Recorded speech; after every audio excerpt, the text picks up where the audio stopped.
Several years ago, I was driving across the country. I live in California, and I was playing at a New Thought Center in Colorado, and it turned out it was going to be on Father's Day. And, there's a lot of back and forth with emails when you're going to show up somewhere. And the minister kept saying, "It'll be so nice to have you with us on Father's Day." And I started to think, I don't want to let these people down. I play in New Thought churches a lot, but I don't have a big Father's Day repertoire,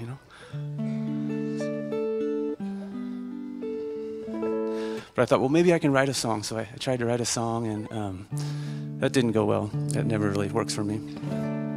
But if any of you have ever driven across the country, if you're on Highway 80, you can actually pull out a notepad and write a song at 75 miles an hour without endangering anybody's life too seriously, because that road's so straight.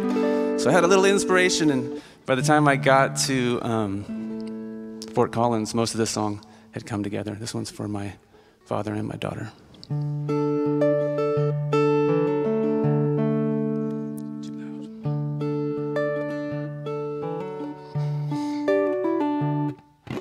Down by the ocean, my fingers wrapped in a tiny hand. You laughed and chased the waves that washed up on the sand. At bedtime, next to you, I could feel the warmth of your breath as you drifted off to sleep, your tiny arm around my neck.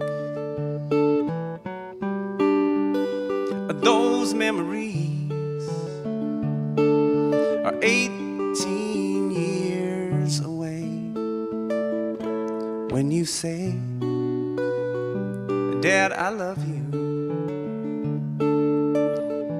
Happy Father's Day." My father had never preached at me. Actions speak louder than words.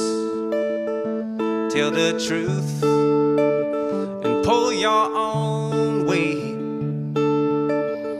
was a message I heard when I was stranded on the highway, 50 miles from who knows where. He said, "Well, let me put my shoes on. I'll be right there." So Dad looked me in the eye so you can hear me say, "Thank you so much. I love you. Happy Father's Day."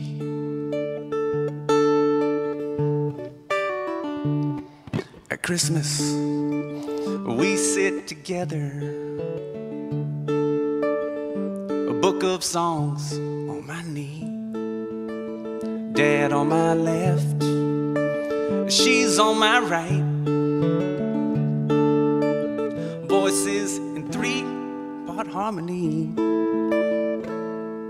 and love flows through those melodies and the songs of yesterday, and the love leaking down my cheek is more than I could say. And I'm here in the middle as another year slips away, with a heart that's overflowing on this Father's Day, with a heart that's overflowing on this Father's Day.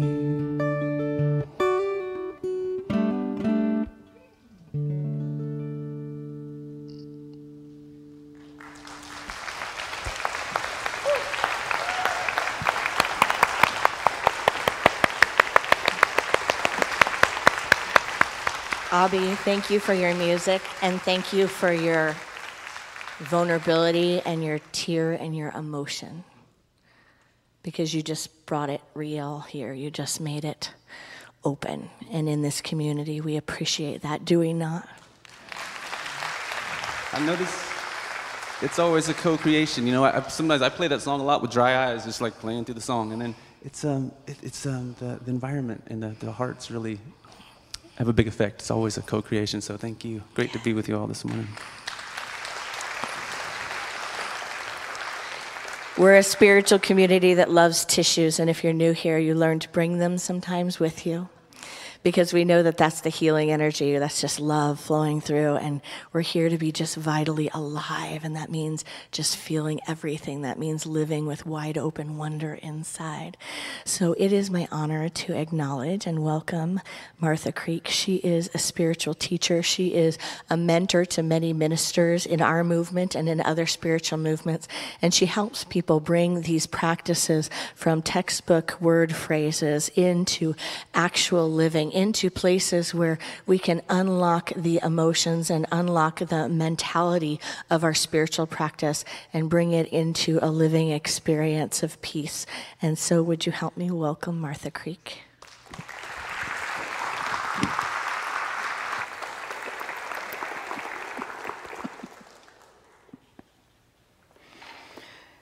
Well, what they call me when they're not up here is she's a tormentor to many. So some call me mentor, some call me tormentor. That's my job. So get a sense today then, if you were willing to be tormented just a hair. Anybody willing? If you're not crying already this morning, you ain't listening. There's already been such precious invitations and opportunities this morning for expansion, awakening, for atonement, for realigning. And get a sense then of taking your spiritual hat off a minute. Some of you need help. Some of you need 2 hands. Others need a crowbar. So what do you think I would want you to get your spiritual hat off for? How could it be beneficial this morning to set that concept of spiritual aside? How could that be helpful? Anybody? How would you be better off if you didn't think you know what being spiritual is? To get real, to be here now, to be human, to actually look at our BS, to look at our belief systems. So spirituality matters not. Only the state of your consciousness.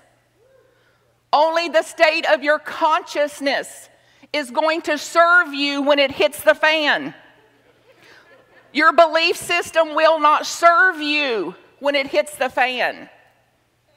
Because this underworld, this unfinished, this unexamined, this depressed, suppressed, disowned aspects of ourselves will override it.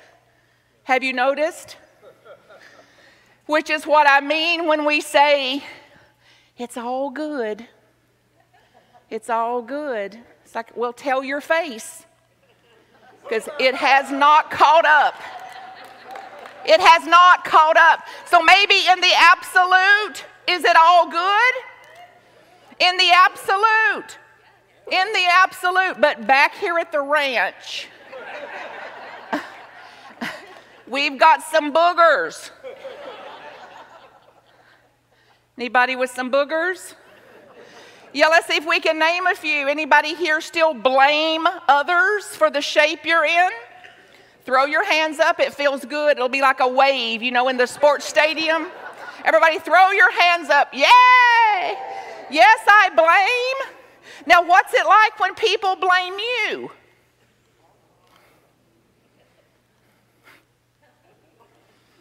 So when I do it, it's justifiable. I'm a mind reader. When they do it, it's unfair, awful, negative.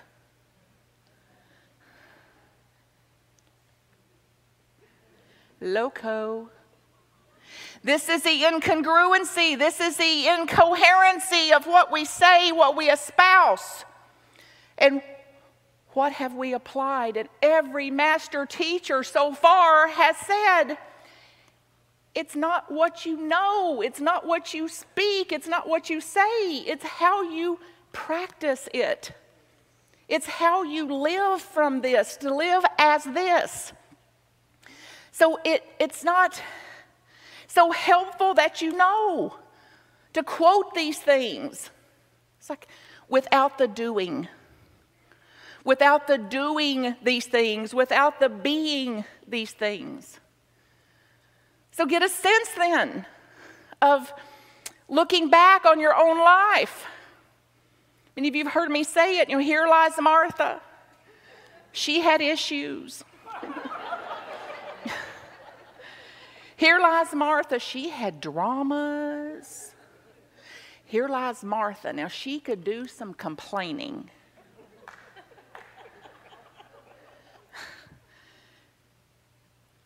I mean, what happened to your spirit even as you just heard that? What happened? Yes, like our luminosity dial got turned way back. So what did that? What did that? And who's holding the key to that luminosity dial? Who's holding the key to the way you experience what's happening? This is good news. Some of you are holding your key up. Some of you are pointing to yourself like, yes, this is the gospel good news of the morning. I have the key. It's not just a theory.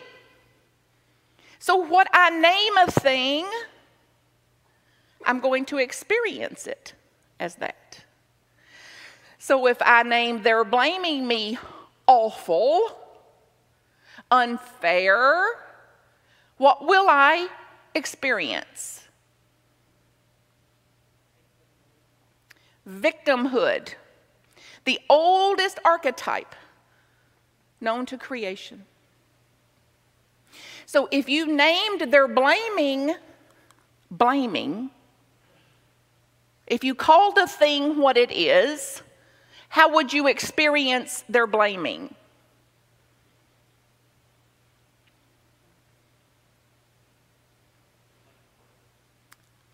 Of less importance. How else would you experience their blaming if you didn't start to relate to it? If you didn't judge it, call it bad, negative, awful, wrong, if you stopped doing that, if you absolutely quit that, what could you create? So in the face of blaming, what would be another possibility for you? Neutrality. Would that be okay with you? You don't have to love their blaming. You don't have to like their blaming. Oh, they're blaming me. Goody, goody, goody. It's like, no, that's not what a sane person would say in the face of blaming. It's like they're blaming. It's understandable. They're blaming. It's part of being a human. They're blaming. It's as old as creation since the Garden of Eden. So we can either then come out of that, rise above that, and pass that new way of being down to these babies being born, or these children, or the next 7 generations, or we can hand down this old, archaic, 2,000-year-old blaming, victimhood way of being. So what's your part?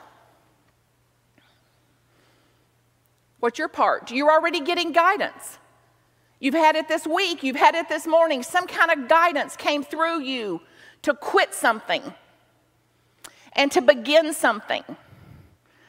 You're being impulsed to put energy in a certain direction, to create and innovate in a certain direction that's new. Get a sense of it. Now, I have a list of a few that could help some of you if you want the fast track, and we'll go into it deeply at the workshop today. So cancel where you think you have to be from noon to 2 and dive in here in the deep end of what's left, of what would blind me or block me, or false ideas, false error thinking, instinctual patterns, deeply rooted patterns to have today to be the day that you physically, mentally, emotionally, and spiritually rise above these 2,000-year-old patterns. Quickly offended. What would it be like if you quit just that one thing? If after today you could no longer be offended, what would that be like? Get a sense of it in your body. Now, the offenders are not different. They're still doing what they do. You're different, however. What would you be? Who would you be if you could no longer be offended? Free, I heard free. What else? Powerful, healed, lighter, peaceful.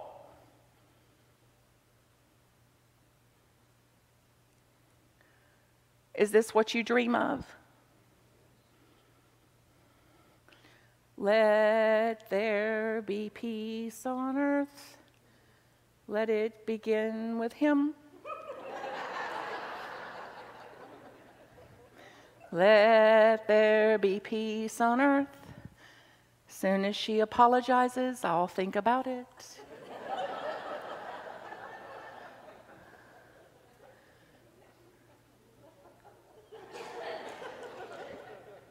There's one power and one presence in all the universe and in my life, and it is not her.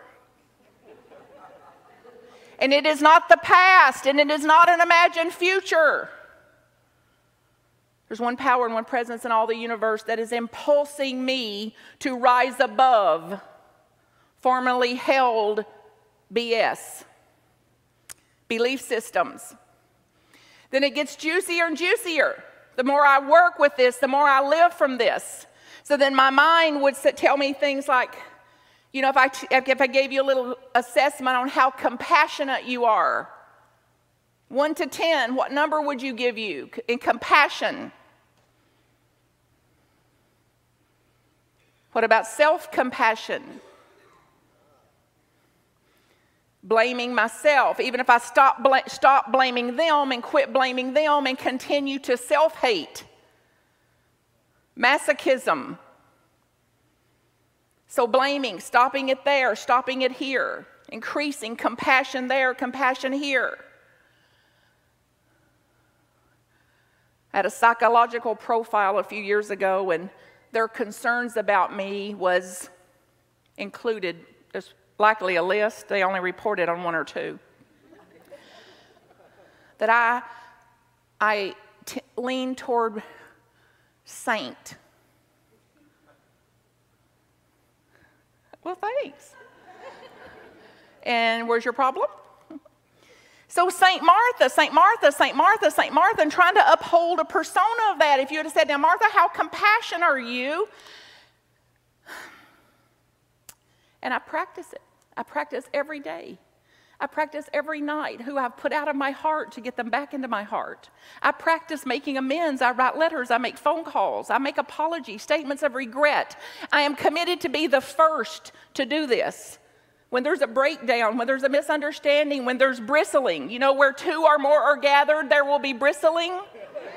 Yeah, so I want to be the first to admit those bristles and the first to get those bristles back in when I can. So I was caring for my father, and he was in his last months, and I was feeling pretty righteous about how compassionate I was. And after all I've done for him, and after all I've done for God, and there I sat in my service, my sacred service to my father.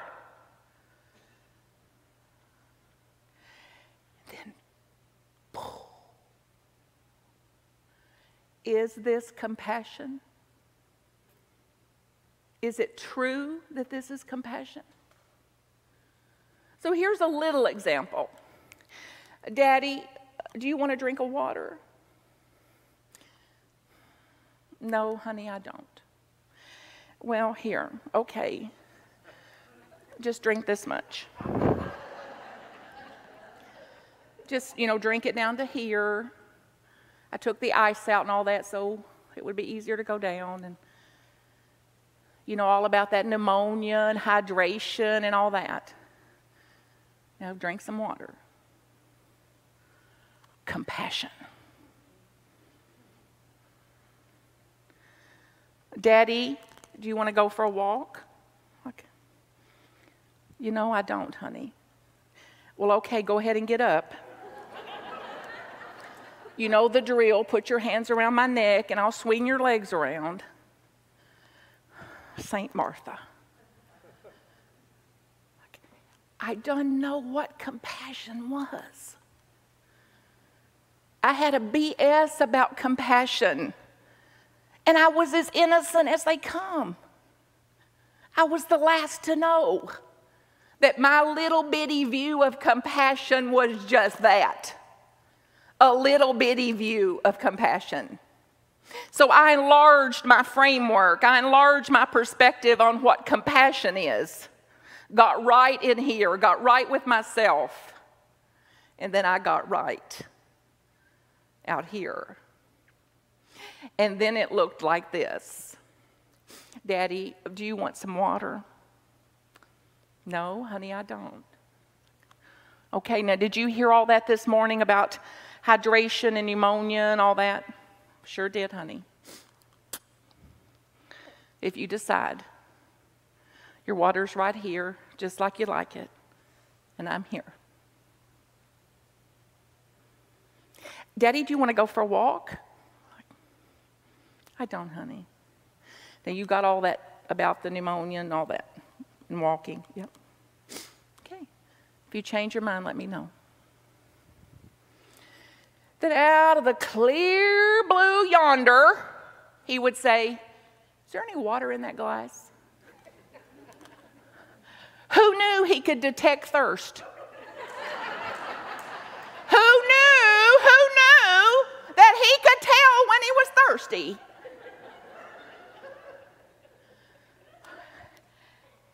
Here's your water.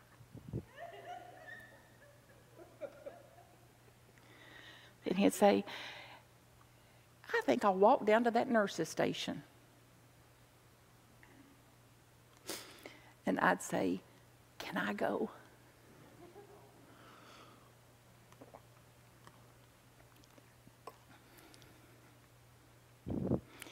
So who would you be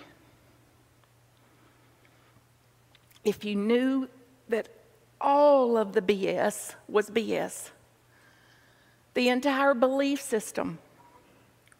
And it is here, and we've been instructed by every master teacher to question this, to question, to inquire, to know thyself, to regulate thyself, and to renew your mind, and to renew this mind, which is a full-time job, and then some. for it is infinite. So get a sense now of rising above it. Regardless of what happened, I don't have to love it, I don't have to like it, I don't have to understand it. I will no longer try to make sense out of things that do not make any sense for my own sake. And I will continue in a conscious evolution,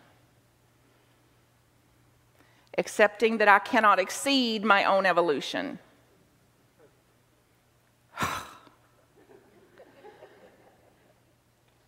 And that all the power and all the presence and all the possibility is within me and is within you. So turn to somebody and tell them, hey, I'm rising above it. I'm going to rise above it. Those of you listening, tell you and tell yourselves, I'm rising above this. I'm rising above it. Regardless of what happened, I don't have to love it or like it. I'm rising above it. I see a new way for me. I see a new way of being for me. And I'm starting today. And I believe you are too. And I love you, cannot help it. And I know you're my friend. And I know that we are the ones. And if anybody else on this planet could do it, they'd be in these seats. So it is us. And I bless you as you fulfill your own calling to creating this new way of being in the world. And Godspeed to you in all the ways that you serve and that you live from that, be that, do that, think that, pray that, and then embody that in mighty, powerful, bliss-filled, practical ways in doing so. And then here lies Martha, she had issues. Here lies Martha, she had ideas. Here lies Martha, she had dramas. Here lies Martha, she had determination. She had dreams. She went toward them. Here lies Martha, she complained. Here lies Martha, she had contributions. Here lies you. One hurts, one doesn't.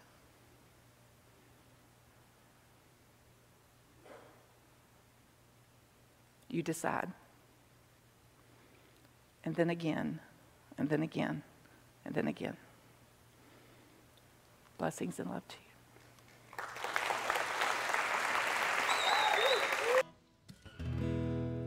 I just wanted to say a quick endorsement for the workshop, Martha's Workshop. If you haven't experienced her work before, I've had the good fortune to be part of or attend many of her events.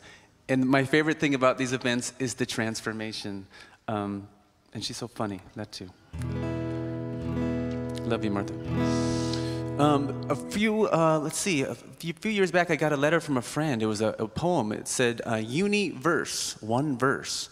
And you all probably knew that, but when I saw that universe, I realized I've been saying the universe my whole life, but I never thought of it as one song.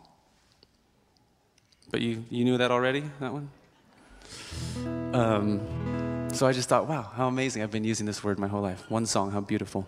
And that turned into this song.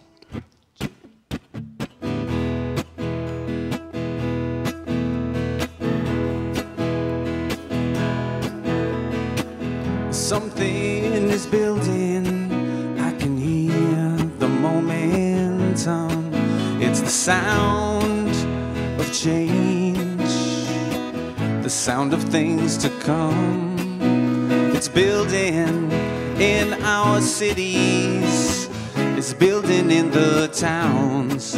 It's the song within, waiting to be found.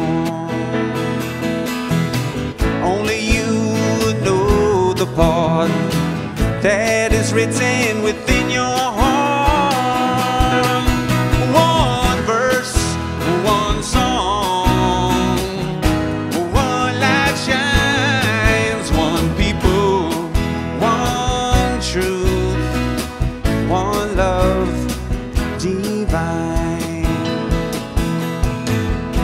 you're the missing voice in this symphony. Everyone is needed for true harmony. The melody for you is just behind the doubt.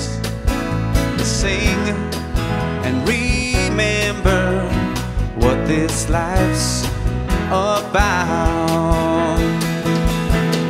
Only you know the part that is written within your heart.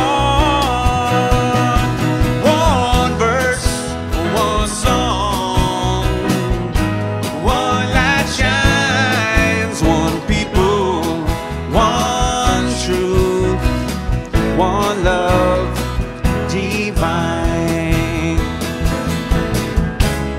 We are the one world choir. Lift the vibration higher. Heart as wide as the sky above. Our song can heal, so send it out with love. Yeah.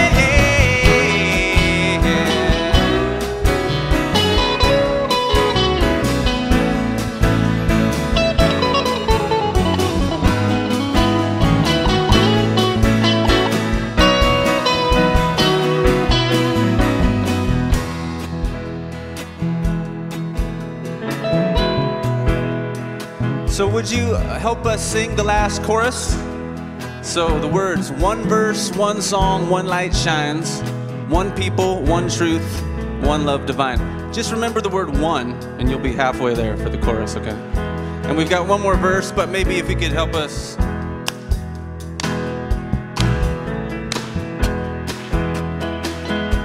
Yeah. We come from the light, and that's where we go. One family, here to learn and grow. Give the gift of you, that is your melody. This song called life, one great symphony. It's time to sing the part that is written within our heart. One verse, one song, one light shines, one people, one truth, one love. Help us. One verse, one song, one light shines, one people, one truth, one love divine, one love divine, one love divine, one love divine.